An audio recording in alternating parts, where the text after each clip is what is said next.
We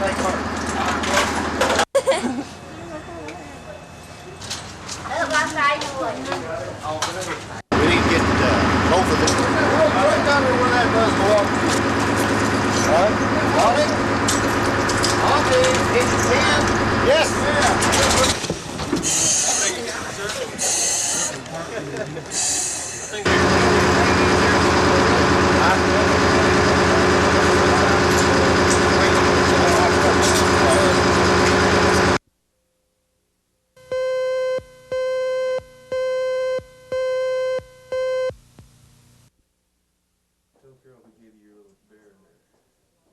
Who gave you your little bear, Kelly? Harvey Connor. He was the man that in the ambulance. How are you feeling now? Okay. When do you think you'll get to go home? I might get to go home tomorrow afternoon. Well, tomorrow morning. How have you enjoyed being here in the hospital? I like it. I've got some flowers and stuffed animals and toys and cards and paper and pencils. Have you talked to any of your other schoolmates? Mm-hmm. How are they? They're okay. Okay. Thank you, Kelly. Welcome.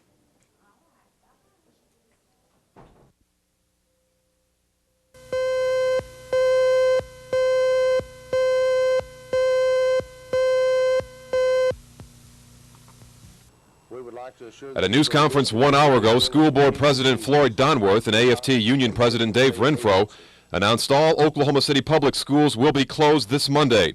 The day will be set aside to remember the 5 students and 1 teacher who died in Tuesday's noon-hour explosion at Star School in Spencer. Although the tragedy struck only 1 school, Renfro says all 40,000 students and 5,000 employees have been shaken by the incident. Maintenance crews will take advantage of Monday's school closing to further inspect safety conditions in public schools. Donworth says the inspection of Republic brand water heaters like the one at Spencer is now complete. Technically, I am probably able to talk about them. I know the Republic, the Ream, all of the different types of water heaters, and Republic is a good heater. Republic has always built a good water heater. We have checked all of the Republic heaters, and all of those remaining in the system are operative and in safe condition. Both men say it's their prayer nothing like this Star School explosion ever happens again. Larry Onus, Action 4, School Administration Building.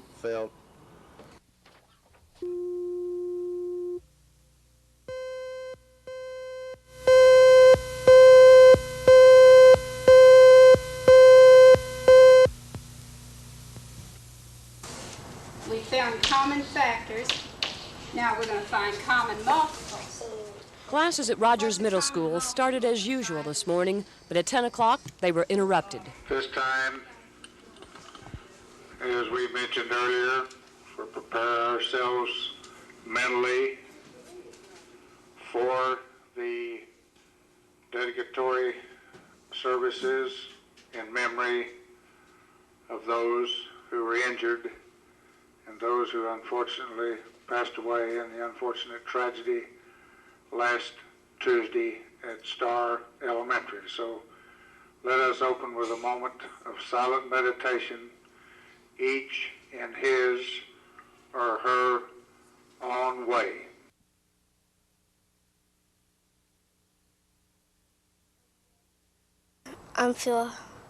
I'm glad for my cousin, but I feel sad for the other kids because my cousin didn't get hurt. Sad because there was a lot of kids in the school. Most of them, a little bit of them got hurt, and 5 or 6 would die. My brother almost got hit, and some of my best friends, they live down the street. Some of them got hurt real bad, got brain concussions, and just got hurt real bad. Thank you. I wish to thank both faculty, students, custodians, cafeteria workers, and all personnel connected in the preparation and participation in our memorial services. This concludes our memorial service. Later in the day, family and friends gathered at the Eisenhower Funeral Home to pay last respects to 9-year-old Paul Motes. Paul was in the 4th grade and was one of the unfortunate victims in the cafeteria at the time of the explosion. He will long be remembered by classmates and teachers at Star Elementary. He was a happy, well-adjusted child, eager to live life to the fullest.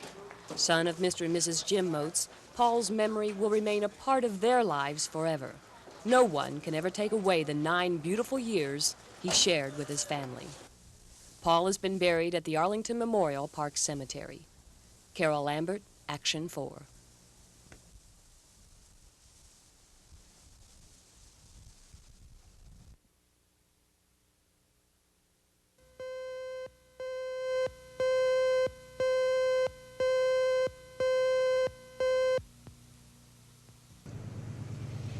Oklahoma farmers say they could use some moisture on their wheat crop. It's by no means at the critical stage, but 2 Canadian county farmers feel a snow would be extremely helpful. J.D. Vaught, his son Jason, and Marvin Novak took time out to assess this crop.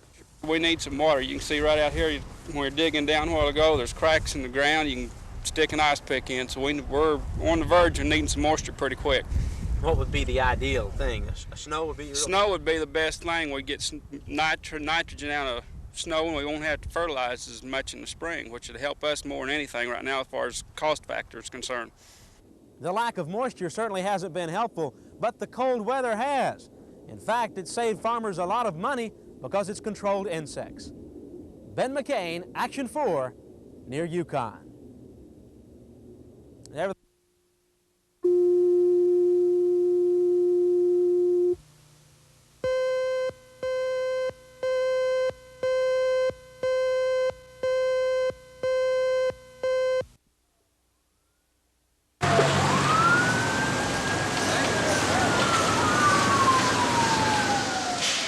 Sunday morning, December 6th, flames raced through the Bethany School Administration office and classrooms.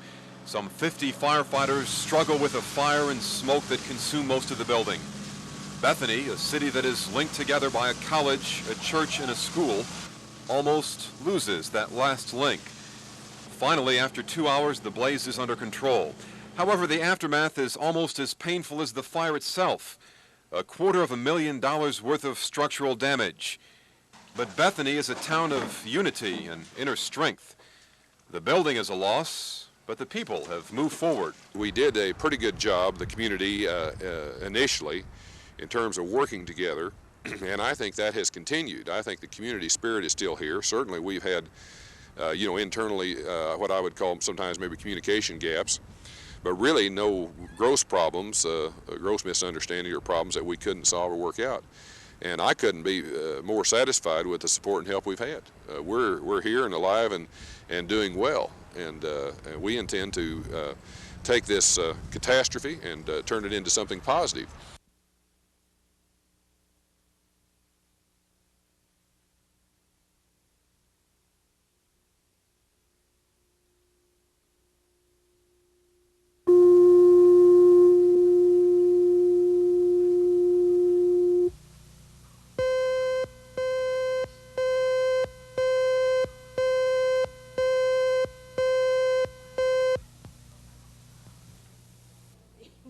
This is former Kingfisher County Commissioner Floyd Rudd, who pleaded guilty today of taking kickbacks while in office. But he wasn't the only one. Former Commissioner Jer Johnson, former Commissioner Isaac Roberts, Commissioner Monroe Thompson, Commissioner Ragnall Pickens, and Commissioner G. Wayne Northcutt all admitted to taking kickbacks. It took 3 federal judges to accept all the guilty pleas, and sentencing would be announced later. All men realized they face 5 years in prison or a $10,000 fine or both. They've all been allowed to go free on bond until formal sentencing. More county commissioners from around Oklahoma are expected to plead guilty tomorrow in federal court. Assistant U.S. Attorney Bill Price says by no means is the federal investigation over. And he says the federal government is ready just in case some of the county commissioners want to fight the charges in court. Ed Stewart, Action for the Federal Courthouse.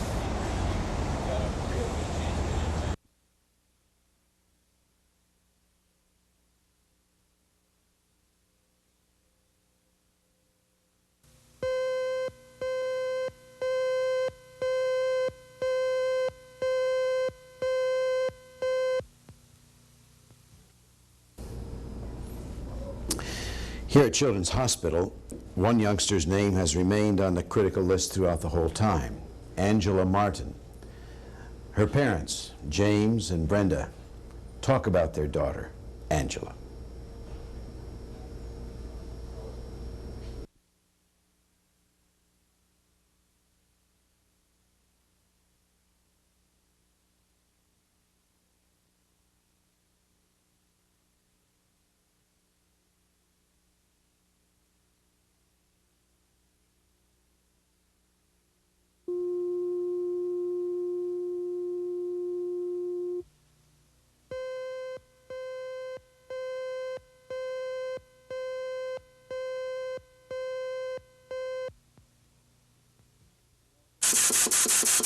Where's the whistle? Okay. Do we know what this is? No, one of the water lines, just mark it. National Board of Pressure Vessel Inspectors spent today at the State Fire Marshal's office. They've offered their expertise to help determine just why the Star School water heater blew up. Okay. The inspectors used compressed air to check the heater's water lines for possible obstructions. No one can say for sure yet what caused the water heater to rupture, but the investigation is centered on a temperature probe, which should have reduced the temperature and pressure inside the tank. That probe had either been removed or was never installed in the school's water heater. The temperature probe that was designed for this valve is not in place. The reports from the investigation during the past week reveal that the Watts Regulated Company's relief valve was incorrectly installed on the exploding water heater and had been illegally tampered with prior to the explosion. Inspection by the State Fire Marshal's office revealed that the valve had been disassembled and the temperature sensing element, which senses overheated water, had been purposely removed by persons unidentified, thereby eliminating the safety means necessary to allow the valve to operate and prevent an explosion.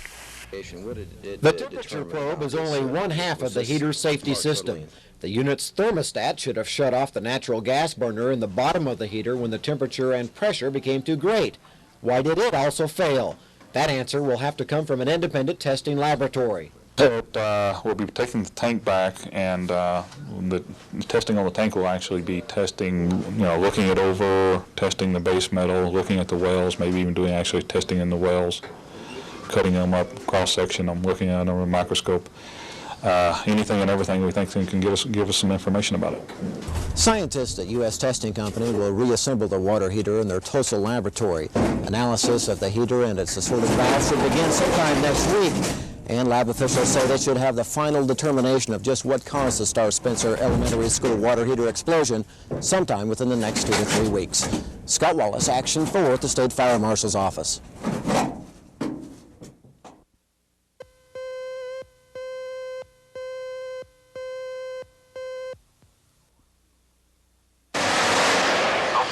Speeding tickets. No one wants them, but most everybody gets one at some time or another.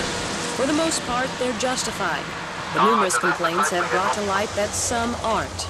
Some cities have been accused of setting speed traps on state highways that pass through their jurisdiction as means to fatten their revenue. Up to now, victims in those situations have had no recourse. The bill that has passed the House will give the State Department of Safety the sole authority to govern those areas that are abused. Safety Department Commissioner Paul Reed stresses, however, that if the bill becomes a law, the state would talk to those cities first to correct the situation.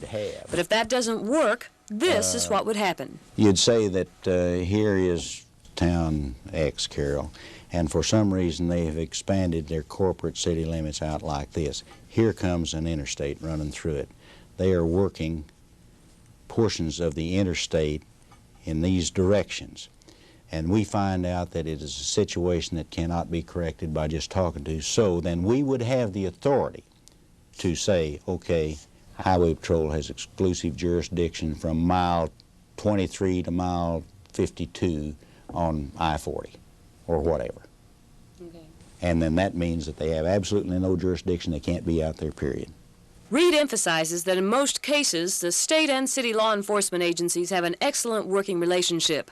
He feels most problems can be resolved without taking away city control. Carol Lambert, Action 4.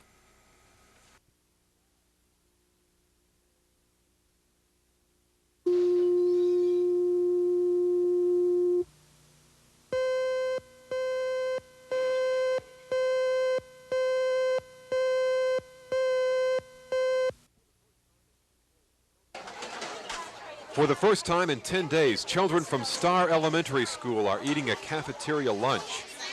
Their last school lunch was interrupted by an explosion that has claimed 6 classmates and 1 teacher. That was at Star School, now closed.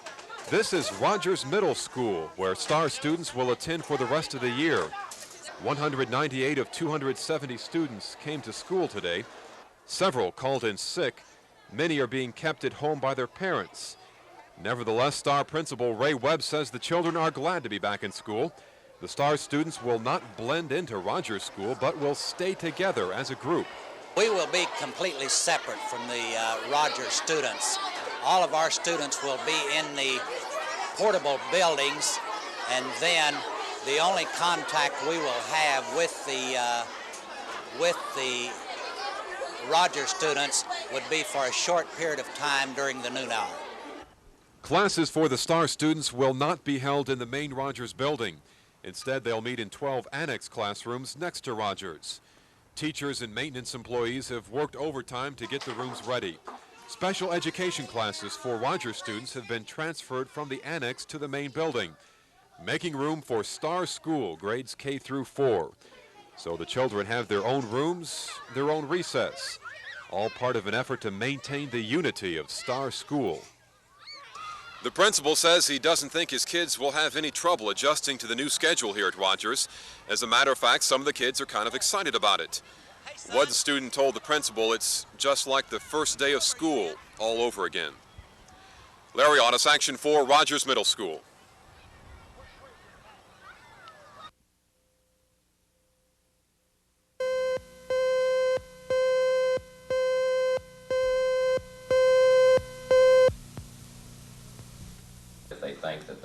A crowd unprecedented in size showed up for today's meeting of the state Republicans. A Logan County judge had placed an injunction on any meeting called by the resigning state chairman Mike Freeman or by vice chairman Mary Helen Swanson. Because of party fighting, Freeman has been reconsidering his resignation. But the committee meeting today voted to accept Freeman's resignation and elected Nancy Apgar as new chairman. Apgar was the only person voted on. One other nominee asked that his name be removed from the ballot. Apgar got 185 votes, 15 members abstaining. She says the party is ready to pull together. The flavor here is one of cooperation, unity.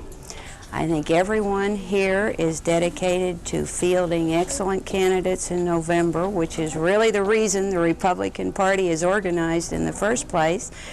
And I think we can really report after this meeting the Republican Party is strong, it's united, and we're going down the track towards November in a very excellent fashion.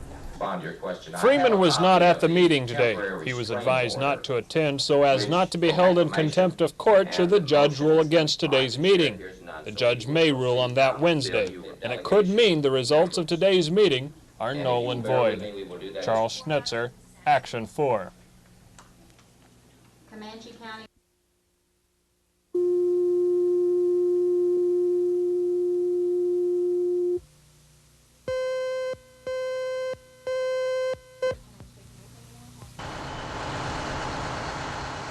Jean and Bob were coming down the street when they smelled smoke. The two pulled into their neighbor's driveway and rushed to the kitchen back door. That part of the house was full of smoke, and no one was answering to their calls, so they kicked the door in. Gene kicked the door down, and I went in and went through the back, and I didn't see anybody, and I came back out. Gene was still in there, and then he came out, and then I went back in, and then he came in with me because we didn't know where he was at. So I went to the back, and I seen him laying there, and the left side of his head was on fire, you know, his hair and his jacket, and I started pushing on his head, you know, to put out the fire, and then Gene helped me drag him out the door. You know, we both grabbed him and we pulled him out the door. I mean, it happened so fast it wasn't even funny. The district fire chief on the scene says the two's quick thinking saved their neighbor's life. They believe the man, Graydon Penner, fell asleep while smoking a cigarette on a mattress in the kitchen. The mattress fire did little damage to the home, but Penner was taken to Oklahoma Memorial Hospital with third-degree burns to his head, shoulder, and hands. He was then transferred to Veterans Hospital, where he is now listed in stable condition. While firemen were responding to this fire caused by someone smoking in bed, they were called to yet another fire caused by cigarette smoking. Flossie Cherry's husband got out of bed to go to the bathroom. He lit a cigarette and threw the match into a waste paper basket next to the bed. Evidently, the match was still lit. Well, he woke us when he come out the bathroom, is on fire, and he woke me up, and I grabbed the baby and brought him in the front room, and we tried to put it out. But I said, we can't handle it, and call the fire department. So then I grabbed the baby, and there's so much smoke and got in there, I went out through the back, carried him over there next door. By that time, the fire department was here. The fire chief responding to the call says the cause of the fire was definitely the still-lit match tossed into the bedside waste paper basket. That match caused $20,000 damage to the Cherry's home. Sherry Sellers, Action 4.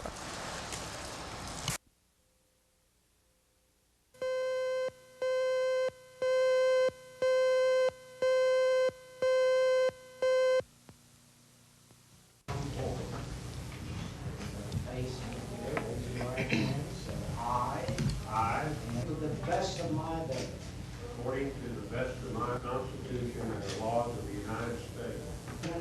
Of the city of Oklahoma City. The Charter and ordinances of the city. According to the best of my ability.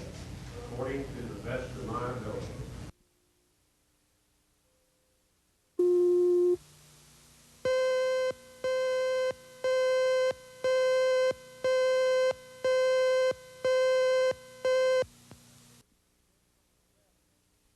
The allegations stem from an arrest made in December of last year. An Indian male was arrested on a public drunk charge and later died in jail. According to an autopsy report, he died of head injuries he received several days earlier. Custer County Indian leaders think police in Clinton should be better trained so they can distinguish between illness and intoxication. What has disturbed us very deeply is that he purportedly was intoxicated or inebriated. The language that was used by the police was that he was dead drunk, when in fact he was not. This one instance has led to other charges of general police misconduct, but no formal charges have been filed. If there are specific times, places, incidents where any member of this police department has erred and you haven't reported it, then you've been derelicting your duty. The mayor went on to say he and the council would take a list of reform recommendations presented by the Indians under consideration, but no action was taken during the meeting. Ted Brown, Action 4 in Clinton, Oklahoma.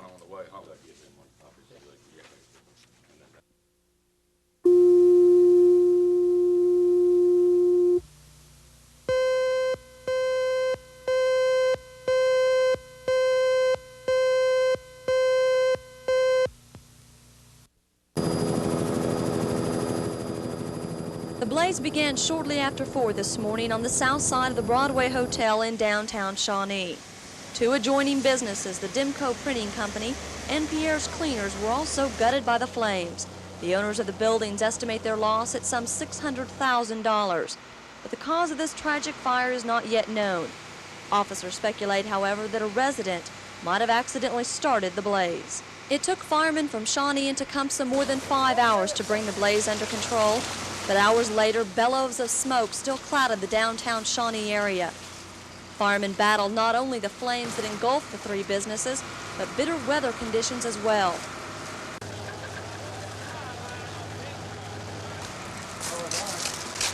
Yeah, it's open. Then this ain't gonna work. It froze.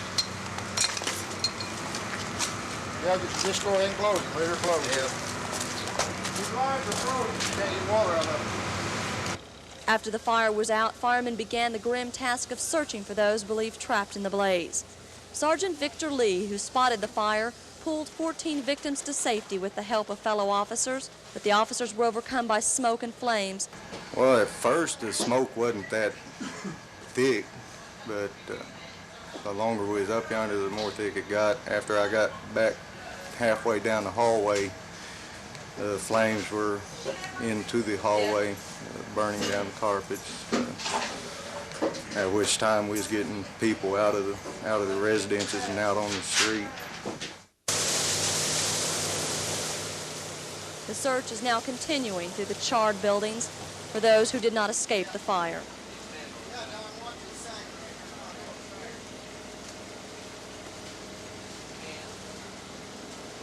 Debbie Mash, Action 4 in Shawnee.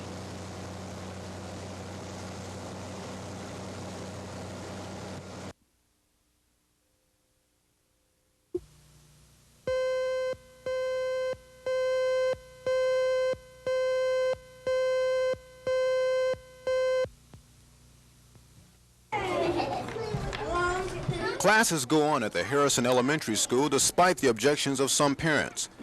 There are complaints that some of the rooms are too cold for classes to take place. And so a few of the parents have taken their children out of school and plan to formally complain to the Oklahoma City School Board at its next meeting. The problem lies in thermostats that need work. A group of the parents told Action 4 moving children to warmer rooms is not helping either. Now they say it's fixed, but yet my daughter and all those other children in that school are freezing and having to be moved from room to room to room, and they can't tune in on what they're supposed to be, working on, like their math. How can you sit and really try to figure out a problem when your feet are cold and your hands are cold and you're just so cold, and your teacher tells you, well, I can't help that. Go sit down and be cold. Mm-hmm. That's not very responsible to me. Oklahoma City School Superintendent Paysan explains the situation in schools when the weather is very cold. If a school were in a situation where the heat wasn't on at all, then we would take the proper procedures and close the school if it was necessary. What we have is a couple of situations where the classrooms may temporarily go into the low 60s or high 50s, and in those instances the children are relocated to other classes in the building, or perhaps where they're coached for a while until we get it up and running. This classroom is empty because students have been moved to a warmer section of the building. School officials are working on the problem, but parents we talked with today say they won't be satisfied until their own sources say all the problems are solved. School administrators are quick to point out very seldom is anything working all the time that's man-made. Ed Stewart, Action 4 at the Harrison Elementary School.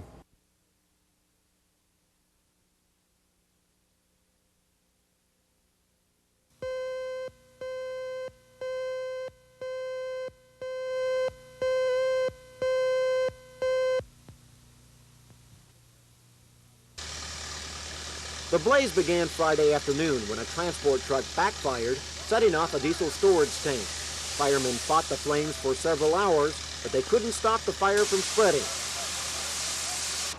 Some of the flaming fuel washed into nearby Calf Creek. A Santa Fe Railroad trestle was the inferno's next casualty. Railroad employees have been working round the clock since Friday, first tearing down the old bridge and building a new one. The still smoldering pilings are a smoky reminder of what happened. 4 Santa Fe bridge gangs are working on the project. They know this is the railroad's main line between Chicago and Houston. Without this bridge, trains must be rerouted through Enid. It's a costly and time-consuming detour. Santa Fe has brought in railroad pile drivers from New Mexico and Kansas. The company hopes to have the wooden siding bridge rebuilt by sometime next week. Train traffic on the main line could use the temporary trestle until the main concrete bridge is ready.